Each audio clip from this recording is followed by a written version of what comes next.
For years, I played the victim without having an awareness of the ways in which I was playing the victim, and also not having the wisdom of how to use or work with this archetype. And I like talking about this one because I have firsthand knowledge of it, as well as it's very common in our society to fulfill the role of the victim.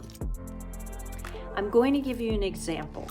So many of you know I struggled with infertility and I don't have a family, and I could spend the rest of my life cultivating my life around poor me. That didn't happen for me. That would be playing out the victim. Whereas if we really peel back the layers, there's a lot of choices in having children. I could adopt, I could hire a surrogate.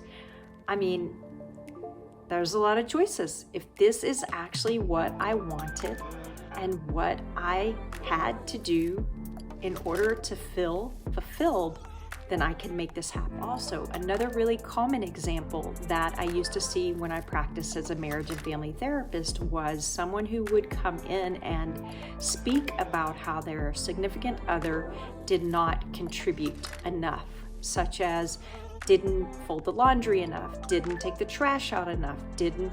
So each time that we feel that feeling of that person's not doing enough, we're placing ourselves into the role of the victim.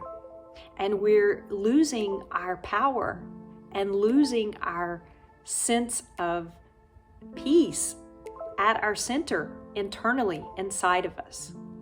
Now, I'm not suggesting that you just go ahead and do everything that is required to run a household.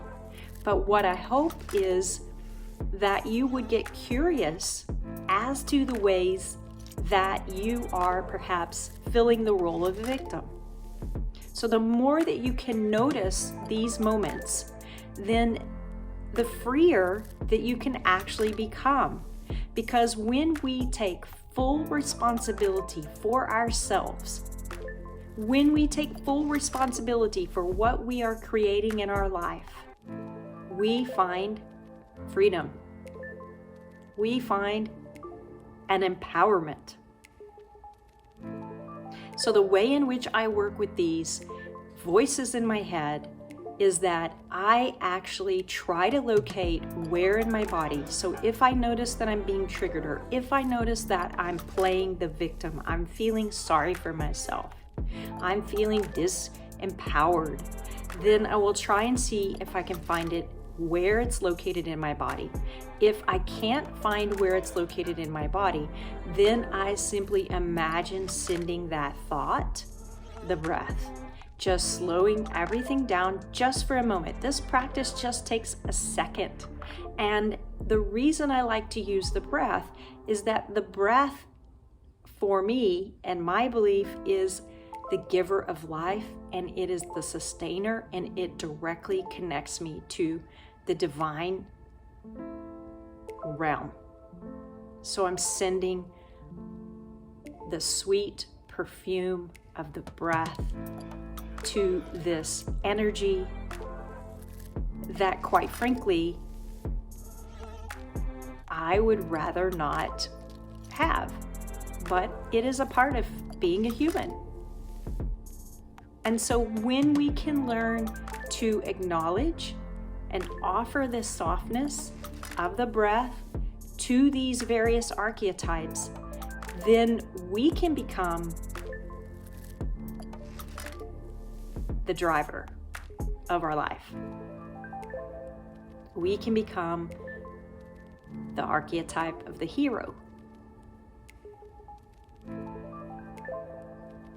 And if you have come in contact with that deeper part of who we are, all of us, every single one of us, then you can even, once you have offered the breath to this archetype of the victim, to this voices inside your head, then you can just begin to redirect and invite awareness to rest on the deeper part. remembering that all the roles, all the personalities, all the thoughts are temporary, but there is something deeper inside each and every one of us.